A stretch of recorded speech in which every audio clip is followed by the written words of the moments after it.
प्रणाम आप सभी को। मेरा नाम है शशि परमार। मैं हूँ पैणी भवन गाँव से। स्वागत आप सभी का आज की वीडियो पर। तो आज की वीडियो शुरू हो रही है दोपहर की 1 बजे से और मैं भी हो गई हूँ तैयार। तो हमारे गांव में हो रही है आजकल श्रीमद् भागवत कथा, तो मेरी उसी कथा में जाने की तैयारी हो गई है। तो आज है वहाँ चौथा दिन। 2-3 दिन तो मुझे जाने का टाइम ही नहीं मिला, तो आज जा रही हूँ। तो चलिए आपको भी ले चलती हूँ। ये भी आ गए हैं दिवांश लोग। तो देखिए सभी लोग आने लगे हैं दूर दूर से भी। तो चलो जी, इसी मोहल्ले में हो रही है श्रीमद् भागवत कथा। ये देवांश का खोलो। चल ना इधर आ इधर आ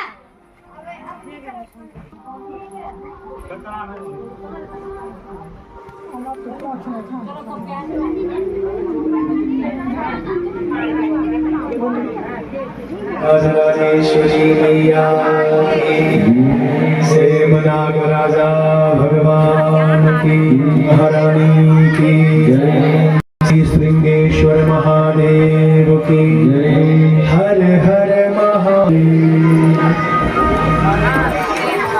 परम आराध्य कल हम लोगों ने भक्तराज ध्रुव की कथा सुनी।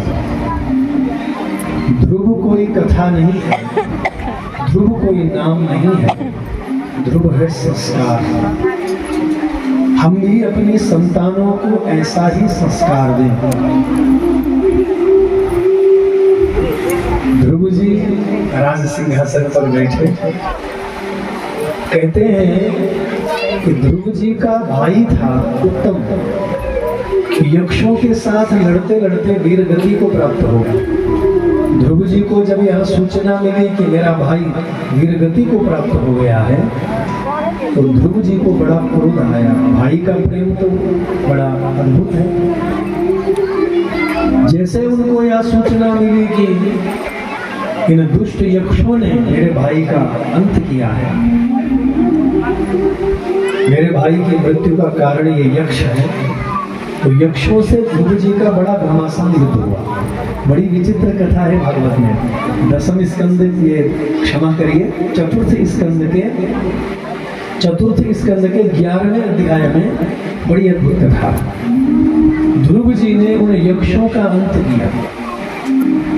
ध्रुव जी ने जब बहुत बड़ा जनसंहार किया, यक्षों का संहार किया, तो कहते हैं स्वयं ध्रुव जी के दादाजी उनको समझाने आए। दादा कौन थे ध्रुव जी के? मनु महाराज। कल मनु महाराज की कथा सुनी ना, मनु और शत्रुपाल। तो ध्रुव जी के दादा कौन थे? मनु महाराज। मनु के पुत्र थे उत्तानपाद, उत्तानपाद के बेटे थे ध्रुव जी। तो स्वयं मनु महाराज आए समझाने के लिए और कहते हैं यक्षों का जो विरोध करो, यज्ञादि कर्मों पर प्रश्न चिन्ह लगाते हैं। भगवान के भक्ति भाव हो रहा है, कोई अच्छा काम, कोई तीर्थ यात्रा कर रहा है, तो जो शुभ काम में विघ्न डालते हैं ऐसे पापी घोर नरक जाते हैं। इसलिए कभी भी धर्म का विरोध नहीं करना चाहिए। माना अपना सर्द करी थे कोई बात नहीं, पर जो धर्म काम करने लगी वो रोकड़ो में नहीं, तो प्रोत्साहन बढ़ो। बहुत बढ़िया भेजी, बहुत सुंदर तुम खाना, वाह मैं भी तुम्हारा तगड़ा बाबा, बहुत सुंदर। अरे क्या बोलना, मैं क्या जानो, हमारा कोई पैसा लगना, कोई खर्च होना हमारो। अरे कम से कम वो उत्साहवर्धन करा, जो बेचारो अच्छो काम करो, तीर्थ यात्रा करो, जब तक करो, कथा करो, यज्ञ करो, कोई समाज में कोई अच्छो काम हो, प्रगति काम हो, कोई विरोध न चलो करो।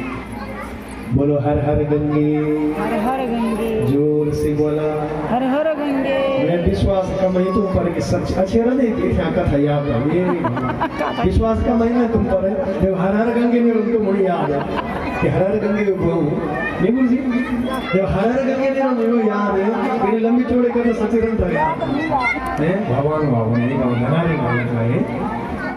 बोलो हर हर गंगे, हर हर गंगे, तो ध्रुव जी का वंश मामले एक महापापी राजा हुए, देखो थे पापी वेन, और वे धर्म को विरोध करी। और ब्राह्मण जब उस राजा को समझाने आए, तो इस राजा ने ब्राह्मणों का विरोध किया, तो ब्राह्मणों को क्रोध आया और ब्राह्मणों ने उस सभा में हुंकार भरी, ब्राह्मणों ने गर्जना की उस सभा में। और ब्राह्मण बड़े तपस्वी थे, त्रिकाल संध्या करने वाले थे, और ब्राह्मणों ने जो हुंकार भरी तो ये पापी वेन मर गया, इसका अंत हो गया। बोलो ब्राह्मण देवताओं की जय। तो ब्राह्मणों के कोप से, ब्राह्मणों की जो गायत्री शक्ति थी उसके प्रभाव से इस पापी की मृत्यु हो गई। अब जब राजा मरेगी तो क्यों समाज में अराज के तदा लोके दस्युभि पीड़ित प्रजा, दस्युभि पीड़ित प्रजा। दस्यु मतलब लुटेरे, दस्यु के लिए बोलता लुटेरे, भोले भाली जो जनता छबल है तो उन्हें लुटेरा बैठी लुटेरा, क्योंकि राजा तो है नहीं, राजदंड होता है ना, राजदंड नहीं, राजदंड है। और कहते हैं देवी है वो ध्रुव जी के चरणों में गिर गई। मृत्युर्मूर्धनि पदम दत्त्वा, भागवत में प्रमाण, शब्दों पर ध्यान दीजिए। मृत्युर्मूर्धनि पदम दत्त्वा आरोहादद्भुतं गृहम्। मृत्युर्मूर्धनि पदम दत्त्वा, मूर्धा मतलब शीश, सिर, सिर के ऊपर ध्रुव जी ने चरण रखा। किसके सिर के ऊपर? मृत्यु की देवी के सिर के ऊपर। तो जैसे सीढ़ी में पैर रख करके हम आगे बढ़ते हैं, उसी प्रकार मृत्यु की देवी के सिर पर ध्रुव जी ने चरण रखा और ध्रुव जी उस दिव्य विमान पर बैठे। आरोहात अद्भुतम गृहम्, उस दिव्य विमान पर ध्रुव जी विराजमान हुए। बोलो ध्रुव जी महाराज जी। तो द्वयमों का मतलब क्या? द्वयमों का मतलब यो कि अपनी संतान होने जब संस्कार देला तो मृत्यु भी उनका कुछ नहीं बिगाड़ सकती। मृत्युर्मूर्धनि पदम दत्त्वा आरोहाद अद्भुतम गृहम्, ध्रुव जी दिव्य विमान में बैठे। मृत्यु भी ध्रुव का कुछ नहीं बिगाड़ पाई। मृत्यु की देवी कहती है ध्रुव जी आप मेरे माथे पर चरण रखो, पैर रखो और आप विमान में बैठो। बड़ी विचित्र कथा है। जीवन में पैसों की कीमत नहीं है, हमारी जगह जमीन की कीमत नहीं है, हमारे बहुत बड़े बैंक बैलेंस की कीमत नहीं है। जीवन में हमारे संस्कारों की कीमत है, हमारे ऊंचे विचारों की कीमत है, हमारे नैतिक मूल्यों की कीमत है, हमारा उदात्त चरित्र उसकी जीवन में कीमत है। इसलिए बच्चों के लिए पैसा मत कमाइए, उनको अच्छे संस्कार दीजिए, उनको चरित्रवान बनाओ, उनके अंदर नैतिक मूल्य भरिए। बोलो भक्तवत्सल। भागवत में लिखा है कि जो इस रुद्र गीत को सुनता है, भगवान की स्तुति को जो सुनता, रुद्र गीत इसलिए कहते हैं भगवान शिव ने गाई है, इसलिए इसको कहते हैं रुद्र गीत। तो आइए इन 10 प्रचेताओं ने इस रुद्र गीत के द्वारा भगवान को प्रसन्न किया। आओ दुई हाथ जोड़ के आओ, सब प्रणाम करा। और जो मैं बोल रहा हूँ बहुत ध्यान से सुना है। मंत्र भागवत के 4th स्कंद के 24वें अध्याय में 10 प्रचेताओं ने रुद्र गीत को गाया। भगवान की ये माता है रानी कल्याणी अम्बे, दर्शन दे योग माता। ये माता है राजराजेश्वरी माता भगवती, दर्शन दे योग माता।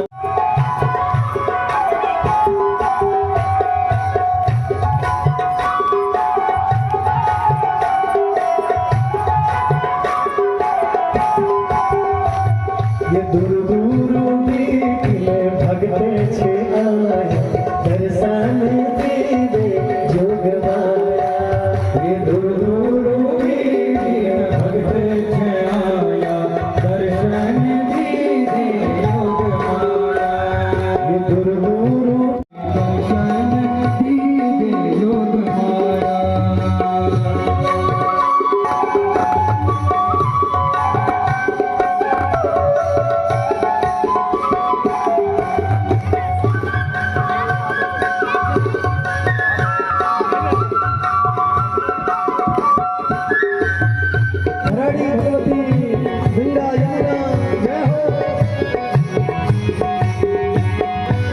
प्यारा दर्शनों का मुझा भिखारी दर्शन दे दे जोग माया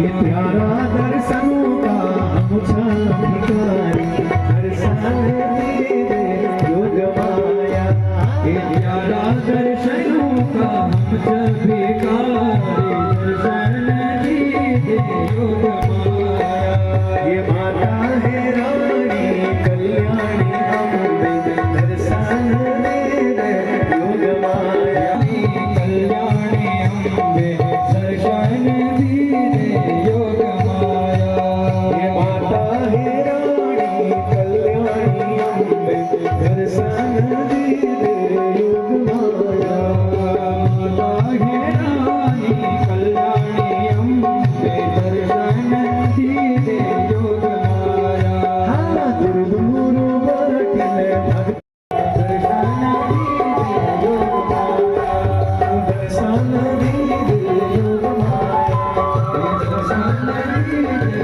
योग माया दर्शन दे दे योग माया दर्शन दे दे योग माया ये दर्शन दे दे योग माया ये दर्शन दे दे योग माया मैया की ज्वाला ज्वालामुखी मैया की सुगंधा चंद्रवती मैया की कुंजापुरी मैया की भवान गो की राजराजेश्वरी मैया की हर हर महादेव जय हो जय हो जय माता गोपी हर जगह जगह हेलो हाय। आयु अमर चलिए जी, यहाँ पर बन रहा है श्रीमद् भागवत कथा का भोजन। कब भाग्य बदल जाए। अभी हम स्वर्ण सिंहासन में बैठे हैं और नीचे बन रही है रोटी। कब ये भाग्य तो मैं भी आ गई रोटी बनाने के लिए। मिट्टी में पटक दे कोई भरोसा नहीं है, इसलिए इस जीवन में हम बहुत सुंदर लग रहे बात दीदी, बहुत सुंदर लग रहे आप। हमारा नहीं फिर मुनि में उन्होंने चलिए जी, यहाँ पर बन पुराने जमाने में बोल रहे थे मुनि और आज बोल मैनेजर। तो जो मैनेजमेंट करता है, मैनेजर जो है, हम वही मैनेजर है।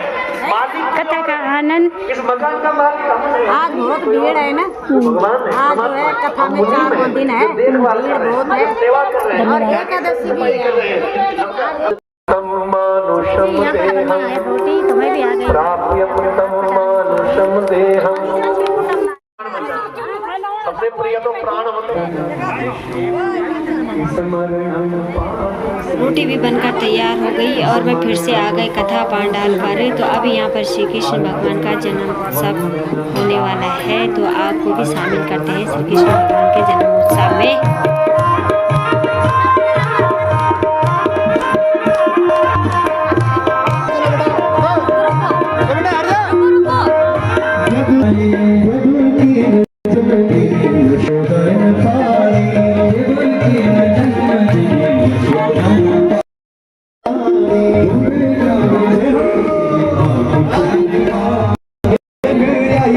तेरी आँख छलकाई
ताप गया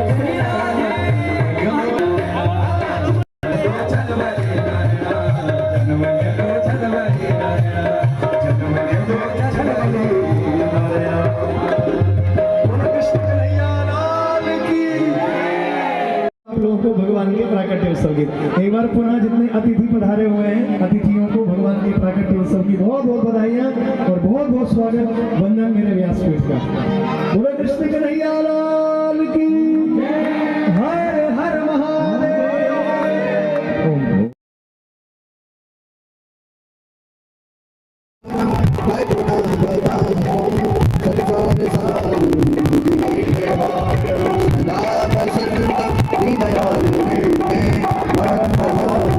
इतने विनम्र हैं और सेवा कारक फिर दरिद्र होंगे और फिर पाप कर्म में ही लगे रहेंगे। मेरा कहने का आशा है इस गांव में बहुत सेवा हो रही है सबके द्वारा। जो ये महाप्रसाद आपको प्रसाद का महत्व ये है कि जो प्रसाद पाता है वो भगवान की कृपा का पात्र होता है और उसके दुखों की हानि होती है और उसके अंदर भक्ति रस का संचार होता है। इसलिए मेरी सभी माताओं से सभी श्रद्धालुओं से आग्रह पूर्वक निवेदन है कि प्रसाद अवश्य पाकर जाएं और आज के नहीं चला